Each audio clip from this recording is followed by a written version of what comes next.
Alors, je suis très heureuse aujourd'hui d'interviewer un homme que j'admire beaucoup, Paul de Wandre. Bonjour Paul. Bonjour Julie. Alors, on a évidemment des points communs puisqu'on parle d'amour Oui. tous les deux et tout Ouais. ça. Et puis, on aime la scène aussi. Et Mhm. évidemment, je pense que beaucoup de gens vont te reconnaître. Tu es Ouais. Monsieur Mars et Vénus. C'est Vénice. En France, en Belgique, en Suisse, un petit peu partout, oui. Ouais. Voilà, combien de téléspectateurs, combien de Téléspectateur, oui. spectateurs tout court Tu as quelques biais télévisuels, en fait. Tu es, tu es marqué par la télé, oui. Non, c'est un spectacle, oui, Les Hommes viennent de Mars, les femmes de Vénus, que j'ai commencé en 2006. Et je l'ai joué plus de 2000 fois. Il y a eu environ 2 millions de spectateurs, je pense, depuis que j'ai créé. Et il y a eu aussi 1 million de spectateurs parce qu'on a mis le spectacle a été joué dans différents pays par d'autres acteurs dans différentes langues. Et donc là, il y a aussi un peu de monde qui est venu le voir. Donc oui, c'est une belle aventure que j'imaginais pas quand j'ai commencé ça. Ça, c'est vrai parce que moi, je suis architecte, toi, je pense que tu es ingénieur. Ouais, ouais, oui. Et On j'avais créé une compagnie aérienne dans une première vie, tu vois, donc rien à voir. Et puis les changements de vie, les rencontres, le hasard de la vie a... m'a mis sur le chemin de John Gray en 90, en 96, 96. Je sais pas s'il y a il y a partout, hein, ici, on est, oui, chez toi, dans ta Oui, on communauté, est il y très a des Français, international. des Suisses, il y a partout. Donc, Voilà, ils des connaissent, ils sont Québécois. bilingues, voilà, des Québécois. Et Euh, ce que dans cette interview, on va justement voir, c'est comment, eh bien, malgré, comme tu dis, ça, c'est pas d'hier que John Gray a écrit ce livre, que toi, mhm, tu as fait une première version de ce spectacle, eh bien, ce sujet reste totalement d'actualité. ouais, ouais. Il évolue aussi, c'est passé quand même beaucoup de choses pour nous ces dernières années. Et donc aujourd'hui, on va voir un peu cette mise à jour que tu fais de la relation amoureuse, du couple, du Mhm. féminin, masculin. On parlera aussi un peu de l'intimité, hein, parce que c'est quand même un sujet qui Ah, tient à cœur, puisque Mars et Vénus sous la couette aussi.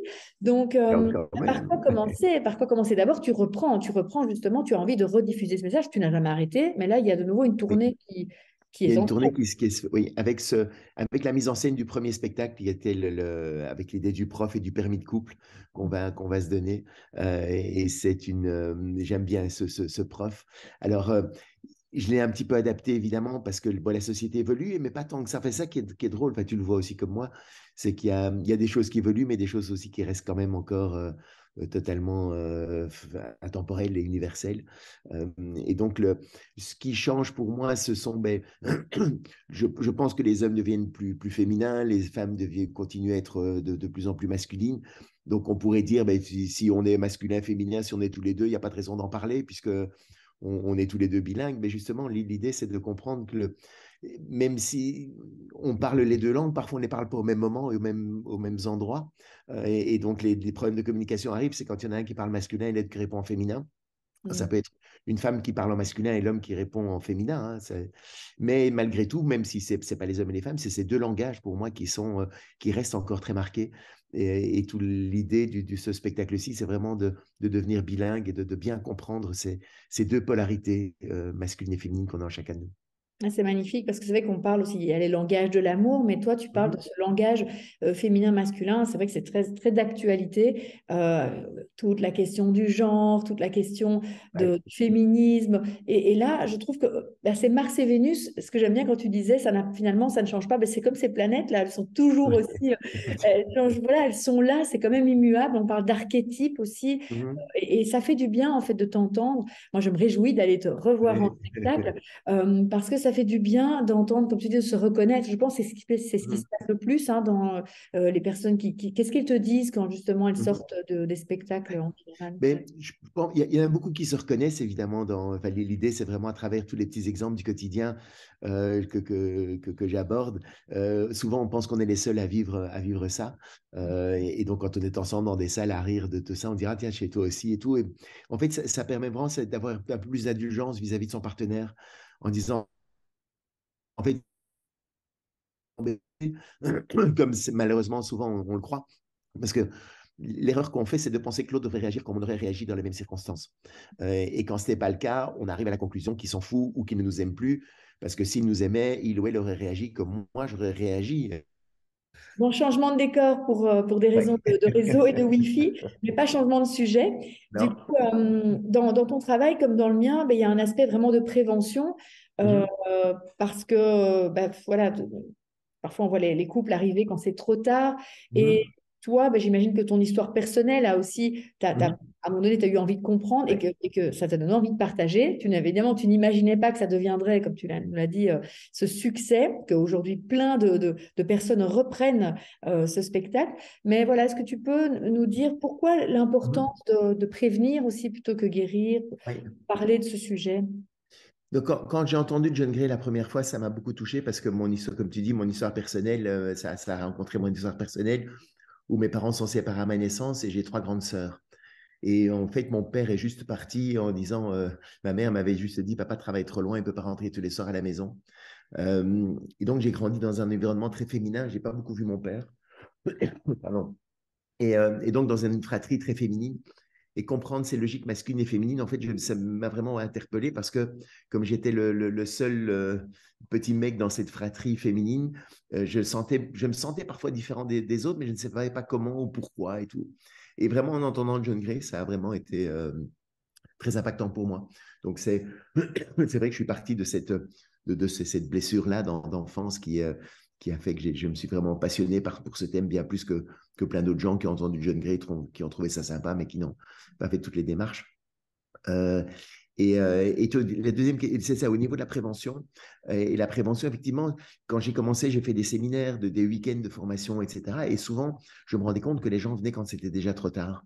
Et je ne savais pas comment, et je me suis dit, ce serait bien de faire quelque chose où, d'un peu en amont, de pouvoir préparer, de pouvoir qu'ils entendent ce message-là avant qu'ils soient forcés de l'entendre. Et souvent, c'est vrai qu'on dans les conférences, on va dans les conférences sur le couple ou quoi, mais quand ça va pas trop bien, quand tout va bien, on se dit, je vais pas le... Et moi, en tout cas, moi, quand j'ai entendu John Gray, j'étais pas dans l'idée d'aller écouter John Gray. C'était dans un séminaire où il y avait plein d'autres trucs. Je m'entendais bien avec ma femme. J'avais pas de problème. Enfin, j'aurais jamais été de mon plein gré, par curiosité, écouter ça. Et pourtant, ça a changé ma vie.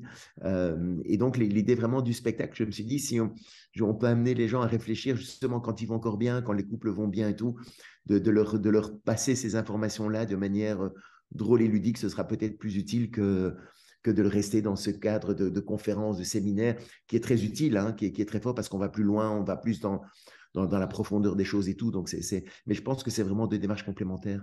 Et le spectacle a bien rempli son rôle parce que ça a vraiment joué ce rôle de prévention. Évidemment, c'est pour les couples, mais aussi pour les célibataires, parce que de toute façon, on Oui, ne sait jamais combien de temps on va voilà, rester non, en mais couple ou exactement. célibataire. C'est la loi de l'impermanence, donc on a toujours Oui, plein de choses à apprendre. oui.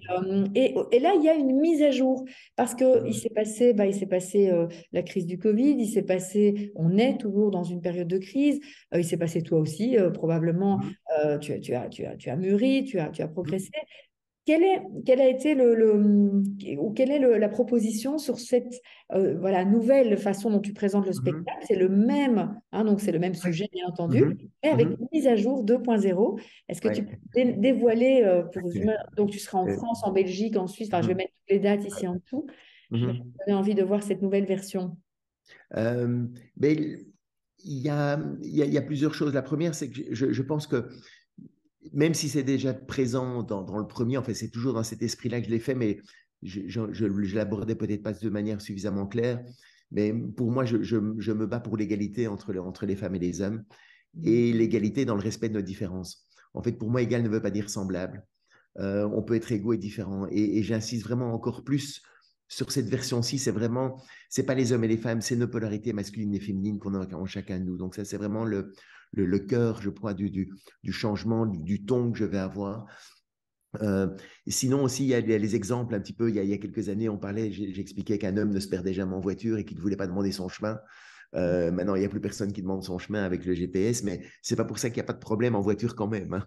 On va Ça, quand même encore s'engueuler, mais pour d'autres raisons. Donc, en fait, toute l'idée, c'est ça, c'est de garder ce qui reste permanent dans les besoins masculins, féminins, mais c'est vrai que la manière de les aborder est aujourd'hui peut-être un petit peu différente.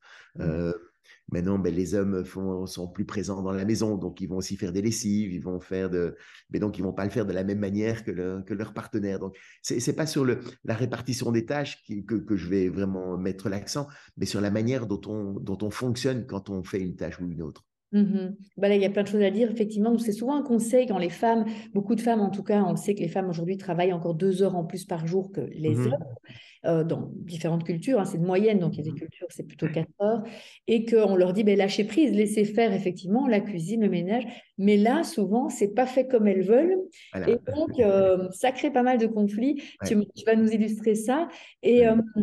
est-ce qu'on va... Alors, bon, je sais qu'il y aura aussi une petite surprise, hein, Ouais. tu m'en avais Une quand même surprise. dévoilé des Oui. petites surprises croustillantes, je vous avoue. Voilà, je l'ai vu, moi. Mais je n'ai Oui. pas vu le spectacle, Non, mais non, j'ai vu la non, non. surprise, en tout cas une des surprises. Est-ce qu'on va parler aussi de sexualité dans Mhm. cette nouvelle version? Est-ce que tu abordes ces polarités féminin, Mhm. masculin aussi sous la Oui, couette dans le lit? alors je l'aborde de manière plus légère que la manière dont tu vas l'aborder, je pense. Donc c'est enfin. En fait, pour moi, l'idée de la sexualité, de la manière dont je l'aborde dans ce spectacle, c'est vraiment.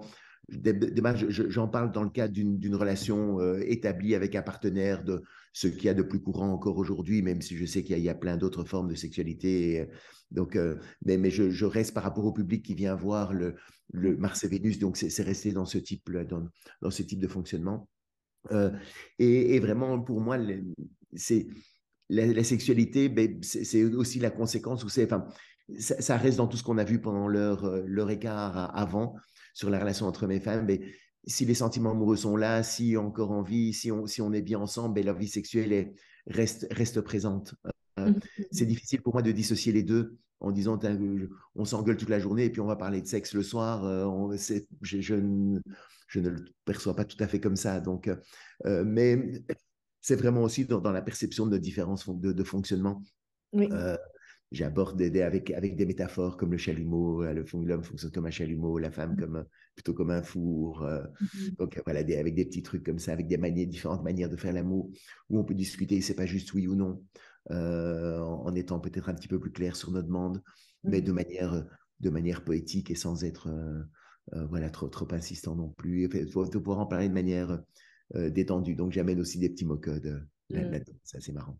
Oui, parce que c'est vrai que souvent, en tout cas, la manière d'entrer en sexualité au masculin, on va dire, mais comme tu dis, une femme peut avoir Mhm. à ce moment-là ce masculin, Ouais. Mhm. c'était plus pour aller chercher de la détente, de se dire, oh, j'ai une dure journée, on se Ouais. fait à l'amour. Et le côté féminin, lui, va plutôt avoir besoin voilà, de cette connexion d'abord, Mhm. d'intimité, parler. Et de plus en Ouais. plus d'hommes, en effet, développent ce féminin, donc ce Mhm. besoin de lien, alors que peut-être de plus en plus de femmes vont voilà, sur certains sites de Bon, rencontres en ouais, mode le sexe pour le cul. Donc voilà, mhm. c'est Ouais. tout c'est vrai qu'on change, les paradigmes changent et je trouve ça magnifique Mhm. que le spectacle, le propos évolue. Alors c'est aussi un livre, c'est une bande dessinée, enfin Ouais. il y a plein de Mhm. choses autour de ce que tu as créé. Ouais, Et une équipe aussi. Enfin, c'est beau de voir que tu as réalisé des rêves. Hein. Là, récemment, tu t'envolais pour Miami, tu continues à donner des conférences. Enfin, voilà, je trouve c'est beau de voir que le chemin, enfin moi c'est quelque chose que je partage aussi aux personnes, Mhm. c'est plus globalement de réaliser ses rêves, amoureux Ouais. bien entendu, intimes, mais aussi tout simplement de vivre la vie qui est la nôtre. Et je trouve que Ouais. c'est un beau, voilà, Ouais. une belle personne par C'est rapport.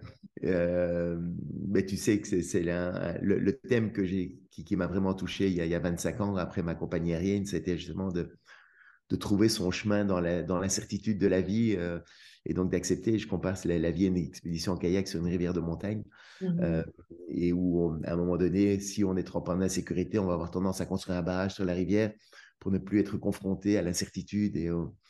Mais le barrage, généralement, ne tient pas ou tient un temps, mais où ça demande de plus en plus d'efforts parce que je crois que la force de la vie, la force de l'eau, etc., aucun barrage ne peut résister à cette force-là.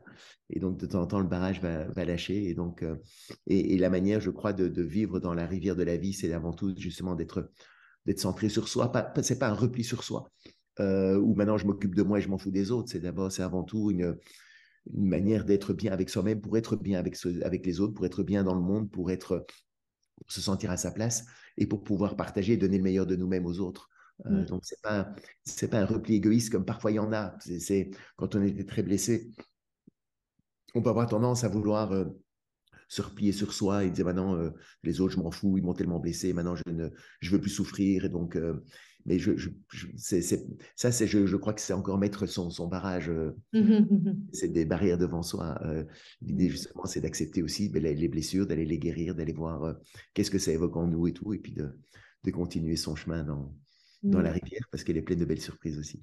Ouais, ça, c'est vraiment cette écoute de soi. Et ça, c'est ce qui te tient à cœur. Donc, c'est un autre sujet, c'est un autre Mhm. livre hein, que Ouais, tu as eu l'occasion et- de recevoir. Et aussi ouais, une conférence spectacle sur ce mhm. thème qui Ouais, te touche qui me beaucoup. Et touche beaucoup, ouais, surtout, ouais, ouais. la société Et qui est, je évoluant crois, tellement. d'actualité, ouais, et qui est totalement d'actualité aujourd'hui. Mais ça, Ouais. c'est autre chose. On n'est plus Oui, dans les voilà. économies. Là, on va rester Il y a sur l'amour et le bonheur. On va rester sur l'amour. Ouais. Nous, on se voit bientôt, très bientôt, Ouais. fin Oui, mars très en vite. Ça Belgique. marche en Et je sais Belgique. que voilà, il y a plein de Et puis dates. bientôt les dates en Belgique, en France, en Suisse, un petit peu partout. Et je suis ravie de te revoir en vrai et j'espère que vous serez vraiment nombreux et nombreuses à aussi aller revoir cette nouvelle version 2.0 de Mars et Vénus et redécouvrir les surprises que Paul nous réserve. Merci beaucoup pour cette interview. Est-ce que tu veux rajouter un petit mot de la fin pour les gens qui nous écoutent? Qu'est-ce que tu leur souhaites pour Je leur souhaite tout le bonheur du monde Mhm. et le fait de vivre heureux en couple quand il y a de l'amour et de comprendre un petit peu, d'être indulgent par rapport à son partenaire aussi et d'être le plus heureux possible. C'est chouette. C'est gai d'être heureux. Sûr. Merci Paul. À bientôt. À bientôt.